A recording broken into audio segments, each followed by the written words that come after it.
True or false? Most men would rather get punched in the face than talk about their feelings. Yes, true. I get it. That used to be me. My challenges with mental illness began at an early age. However, the world was always my stage.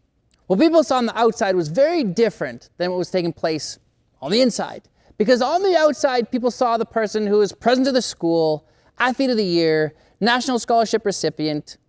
I could always be seen with a smile on my face. Correct me if I'm wrong, but just because someone is smiling does not mean that they are happy. We live in a society where men are taught to be strong, independent, in control. I grew up in a time where it wasn't modeled to be vulnerable or to reach out for help. I had no idea how to talk about my pain. And because I didn't talk about my pain, who suffered more than anyone else? Me. That's why this picture is so significant. Because this picture was taken early in my sobriety. And it depicts exactly what it was like all those years staying in the shadows of shame, embarrassment, burying my emotions deep within. It took me a long time to understand the value of reaching out for help and talking about my pain. And if there's one thing that I hope to achieve through this talk, it's to prove that there is nothing manly about suffering in silence. I hope to empower men to reach out for help and to show them that vulnerability equals strength. So, let's start by talking about how we can create a safe space where men feel comfortable talking about their pain. Let me paint you a picture. Let's say that you walk into a room and you see a woman with her head on the table crying. What do you do? What do you say? Let's say that you walk in the exact same room, but this time you see a man with his head on the table crying. Now what do you do? Now what do you say? Is it different? And if so, should it be different? And a lot of people will say, yes, it is a little different, but it shouldn't be. Exactly. It shouldn't be. I think that the approach can be this simple. I don't mean to pry. I just want to let you know I'm concerned. I just want to let you know I'd be more than happy to listen if you ever needed to talk. Done. That's it. Do you know why that's so powerful? I believe that we have two basic needs. The first one, see me. Second one, hear me. You put a statement like that out there, you just said, I see you. And you have now given them an invitation to be heard. Whether or not they act on that invite is completely out of your control.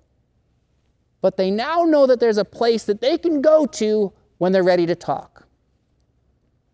And here's the thing. They likely won't want to talk right away. It might take a week, a month, a year. But when they are ready to reach out, it is imperative that we drop what we're doing, validate the courage that it took for them to reach out, and just listen. That's it. Listen. Elders always remind us that we have 2 ears and 1 mouth for a reason. I think this is one of the greatest gifts that we can ever give somebody, the space where they feel comfortable enough to talk about their pain. But here's the problem. Even after an approach like this, many men remain hesitant to reach out for help, and it's literally killing us. Men, we're dying at a suicide rate that is 3 times greater than women. Why?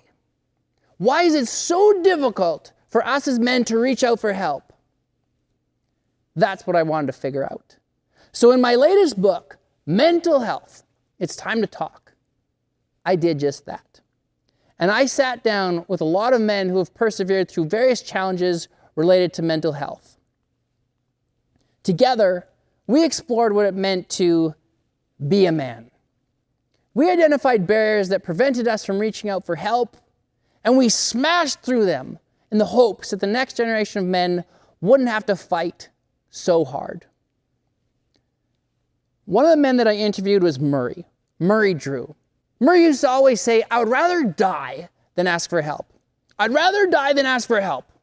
That is the very reason why, to this day, headlines can still read, women seek help, men die.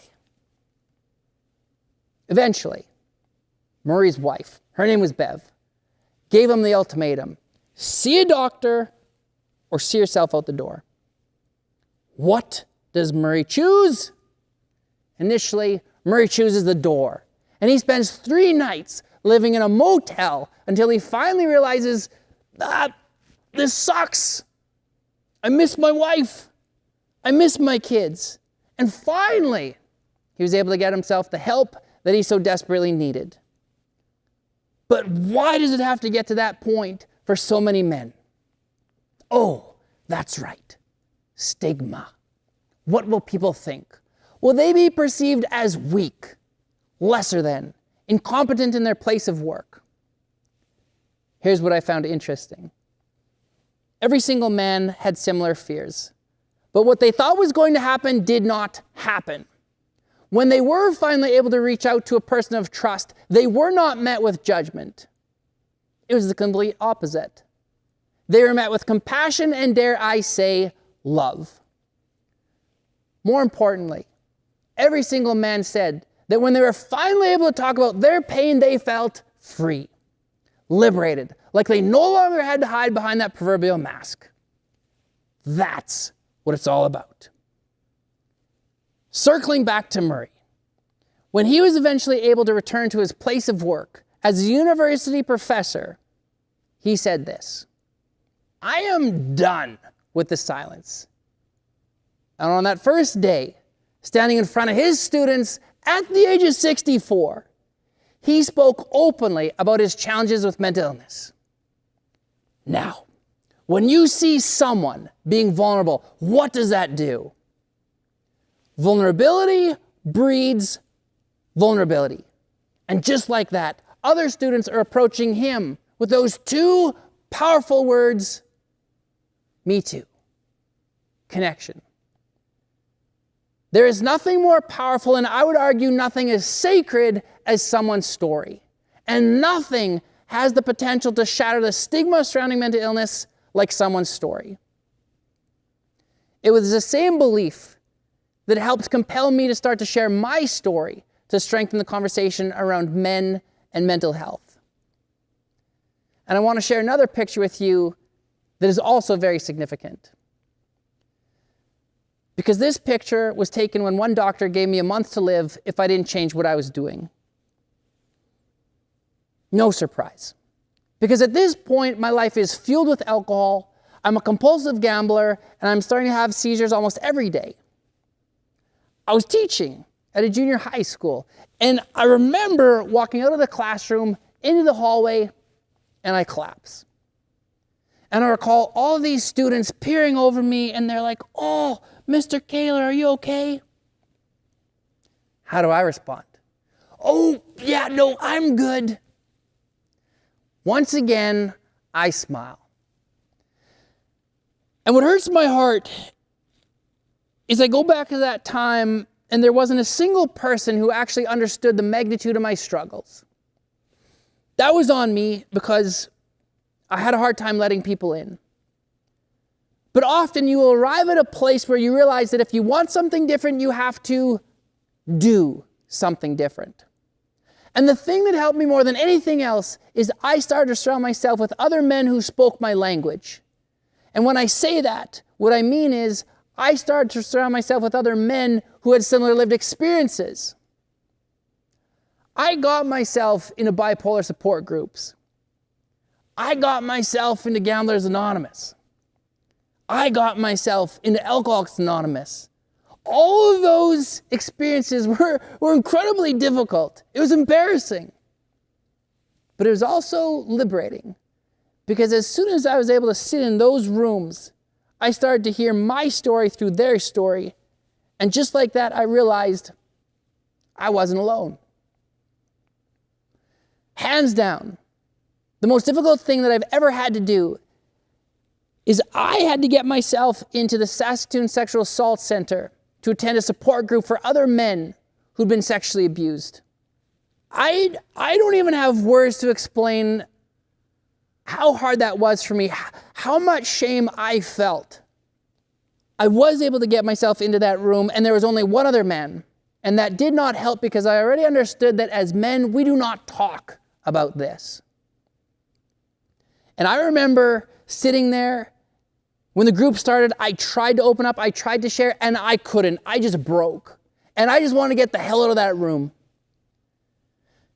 The only other man then looked at me and said the words that saved my life.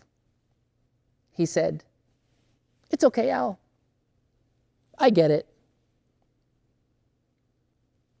And in that moment, I realized that's all I ever wanted. I never wanted to be fixed. I wanted to be seen. I wanted to be heard. I wanted to be supported. But the only way for me to ever get that was by being vulnerable. And I'm sharing that experience with you because this is exactly how it works in life. Often it is our greatest risks that will lead to our greatest rewards. And this right here has hands down been the greatest reward that I've ever received. It's hard for me to think about where I was and where I am today because my life could not be more different. Back when I was given a month to live, if somebody would have said to me, "Al, you hang on, you keep fighting because one day you're going to have a beautiful wife. One day you're going to have 4 healthy kids. You're going to have a home, not a house. You're going to be in a position where your story can actually help others." What? No, I did not see that coming. But it is unbelievable what can happen when we give ourselves permission to be vulnerable and when we reach out for help.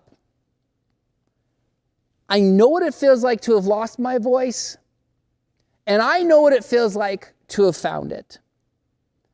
I speak for all those men who continue to carry their pain and who continue to suffer in silence. I speak for my best friend, Justin Andres, who we lost to suicide. People often ask me, "Al, what's that tattoo on your throat all about? What does that represent?" J.A. Justin Andres. I traced over his initials and I put them on my throat as a reminder that I am done with the silence. And I surrounded it with the phoenix, which is all about rising up from the ashes.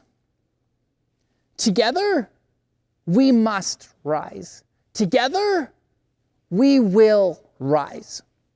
The conversation around men and mental health will not get better unless we make it better. The time to talk about men and mental health is now.